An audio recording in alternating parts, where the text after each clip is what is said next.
Good morning and welcome back to our online classes again.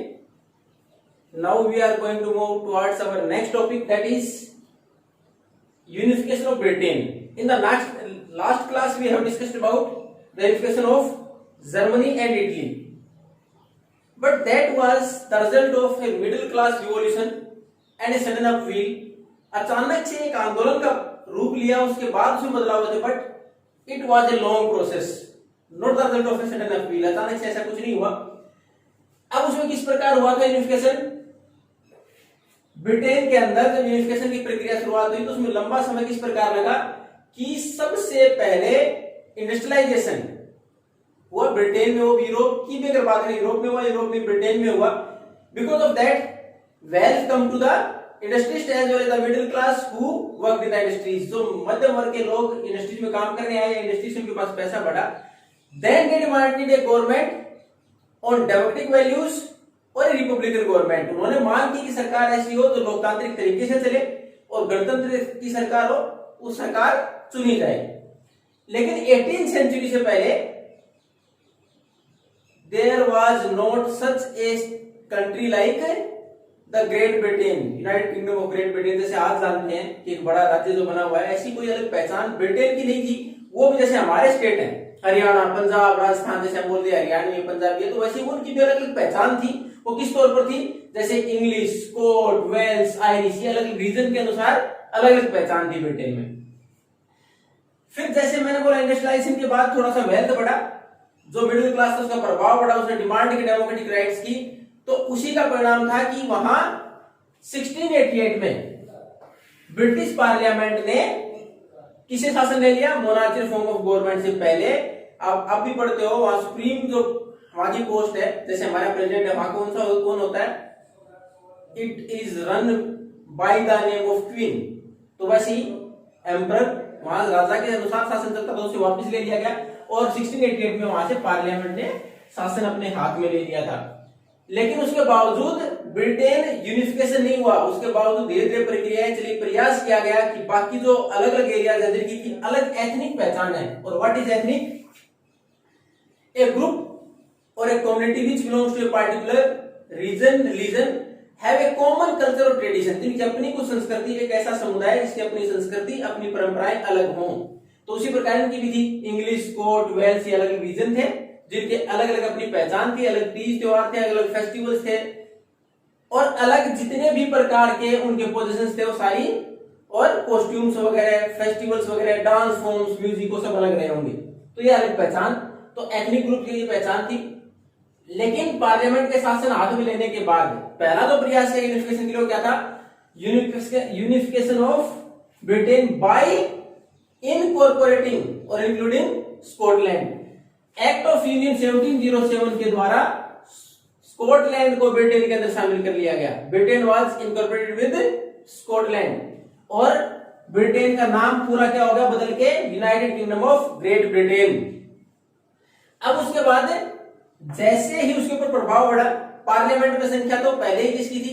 English में dominating, English dominate कर रहे थे.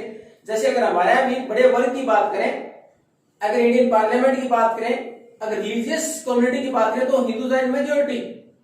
तो उसी प्रकार मेजोरिटी में यहाँ इंग्लिश थे. मेजोरिटी में कौन सी?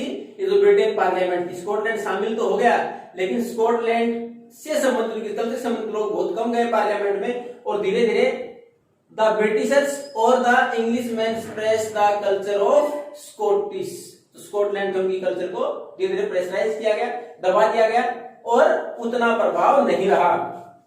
अब इसमें स्कॉटिश कल्चर को सबसे ज्यादा परेशानी हुई. और इस स्कॉटिश कल्चर के साथ साथ वहां के जो पहले संस्थान रहे, पॉलिटिकल इंस्टीट्यूशन, आप 5th से 9th क्लास में पढ़ के आए थे आप इन लोगों, इन सारी चीजों को.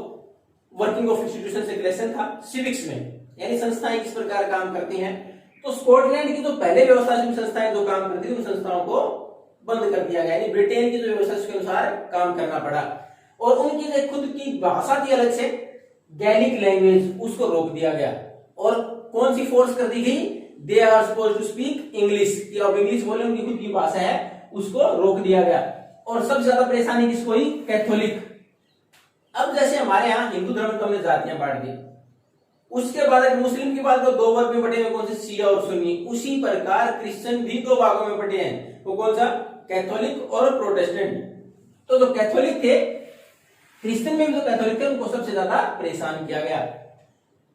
अब उसके बाद ये तो था यूनिफिकेशन की शुरुआत। अगर हम ज्यादातर यूनिफिकेशन की शुरुआत करते हैं और लिखते हैं तो उसमें मेंशन हम क्या करते हैं, यूनिफिकेशन में हम मेंशन करते हैं कि first of all role of industrialisation. अगर ब्रिटेन का शुरुआत करें तो इंडस्ट्रियलाइजेशन का रोल कैसे था, ये मैंने बताया। Industries increased, then the property and wealth increased in Britain and they demanded for more democratic और political rights and a government, republican government. उसके बाद दूसरा स्टेप क्या था, the taken over of the government by the British Parliament in 1688 from monarchy form of government. Then after in 1707 by Act of Union Scotland was incorporated with Great Britain, or then after the name is changed to United Kingdom of Great Britain. And the last one is Ireland. Ireland was a separate country till that time. There was also a confusion or conflict between two Christian groups, that is Catholic and Protestant. The Britishers supported Protestants and the majority was there of Catholics. They tried to revolt against that. वहां उन्होंने उनके खिलाफ विरोध करने का प्रयास भी किया। उनके who was the major leader of that Catholic group in Ireland? That was Wolfton. और उसके साथ यूनाइटेड आयरिशमैन, जो और आयरिशमैन चाहते थे कि यूनाइटेड अलग रहे आयरलैंड, उन्होंने साथ भी दिया इनका, लेकिन उस रिवोल्ट को भी खत्म कर दिया गया, उनको हरा दिया गया ब्रिटिश गवर्नमेंट के द्वारा 1798 में। एंड अल्टीमेटली इन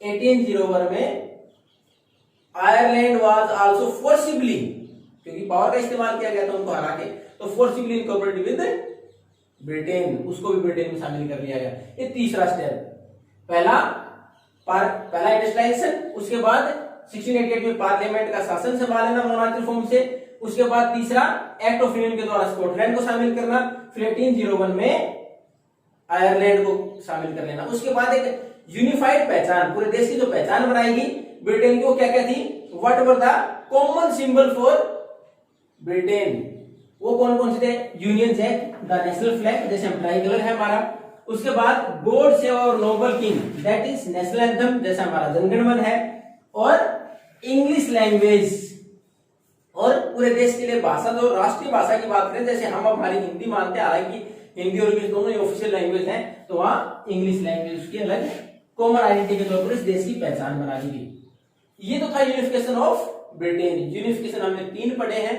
तीनों को ध्यान से पढ़े, काफी समय से किसी रिपीट नहीं हुए हैं, तो हो सकता है आपके बोर्ड एग्जाम में से कोई एक आ जाए। अब है एलेगरी। ये क्या है, किसी भी चीज को सिंबलाइज करना, यानी कोई प्रतीक के तौर पर बना देना।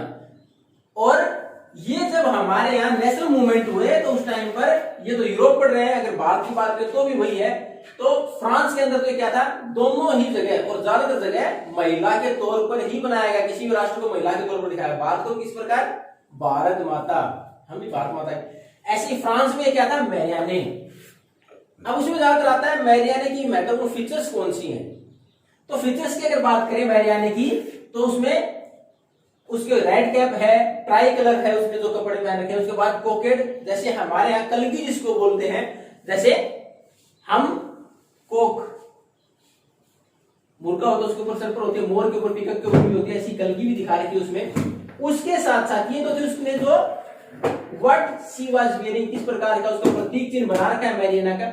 उसके अलावा her statues were erected in all the square of France, ज्यादातर जो स्क्वायर जहां भी थे चौराहे उनके ऊपर उनको बना दिया गया ताकि एक नेशनलिज्म की याद दिलाए हो, क्योंकि देश का प्रतीक थी जगह जगह। Even on stamps and coins the picture of Marianne was engraved, खुदाई यानी उसके ऊपर उनकी पिक्चर बना दी, स्टैम्प के ऊपर भी और कॉइन्स के ऊपर भी।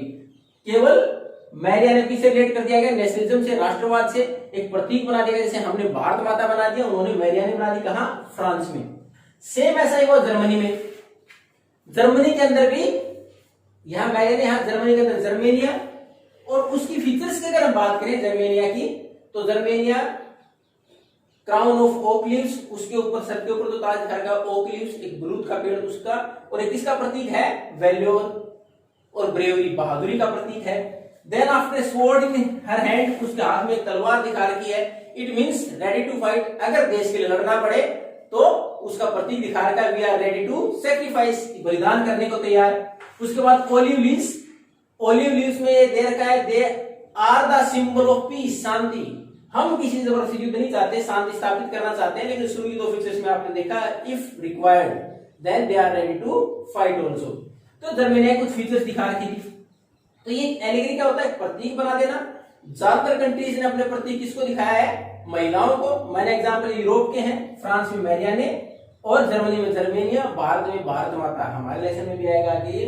और उसके साथ उनकी फीचर्स क्या क्या हैं, और they are the symbol of a republic और डेमोक्रेटिक गवर्नमेंट। उसके साथ साथ ये लिबर्टी और फ्रीडम के लिए बनाई गई थी, आजादी का प्रतीक के तौर पर बनाई गई थी, एक नेशन स्टेट। उनकी फीचर्स ये बताई गई। In the next class we will continue with our last topic.